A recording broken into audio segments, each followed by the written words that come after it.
Bill, I'd like you to meet Jack Torrance. How do you do? How do you do? Pleased to meet you. Pleased to meet you too. Grab a chair, Bill, and join in.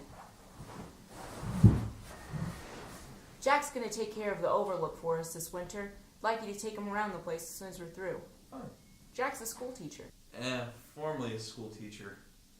What line of work are you in now? I'm a writer. Teaching has more or less been a way of me to make ends meet. Well, this ought to be quite a change for you. Well, I'm looking for a change.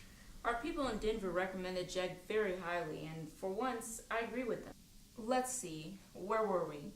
Yes, I was about to explain that our season here runs from May 15th to October 30th, and then we close down completely until the following May. Do you mind if I ask why you would do that? Seems to me that the skiing up here would be fantastic. Oh, it sure would be. But the problem is the enormous cost it would be to keep the road to the Sidewinder open.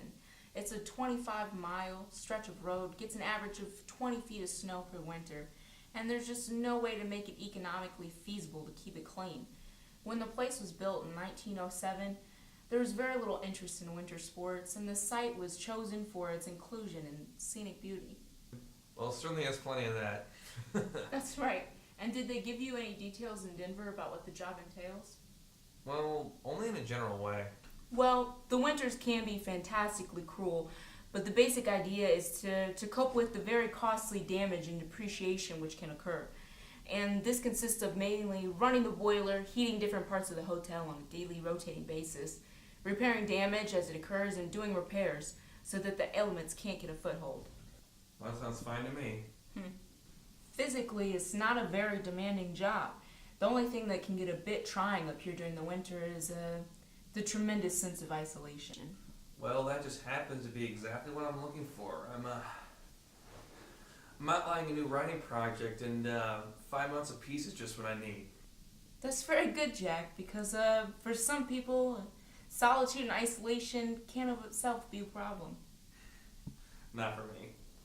How about your wife and son? How do you think they'll take it? They'll love it.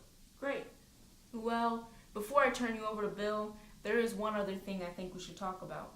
I don't want to be melodramatic, but it is something that's been known to give a few people second thoughts about the job.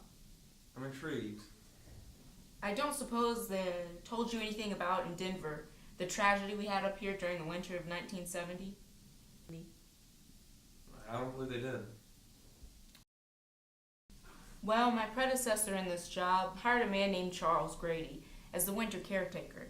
He came up here with his wife and two little girls of about 8 or 10, and he had a good employment record, good references, and from what I'd been told, he seemed like a completely normal individual. But at some point during the winter, he must have suffered some kind of complete mental breakdown. He ran amok and killed his whole family with an axe.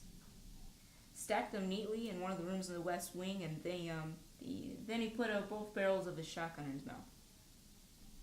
The police, they thought that it was what the old-timers used to call cabin fever, a kind of claustrophobic reaction which can occur when people are shut in together. Well, that's quite a story. Yes, it is. Oh, it's still hard for me to believe that it actually happened here, but it did, and I think you can appreciate why I wanted to tell you about it. I certainly can, and I also understand why people in Denver left it for you to tell me. Well, obviously some people can be put off by the idea of staying alone in a place where something like that actually happened. Well, you can rest assured, Mr. Ullman, it's not going to happen with me, and as far as my wife is concerned, I'm sure she'll be absolutely fascinated when I tell her about it. She's a confirmed ghost story and horror film addict.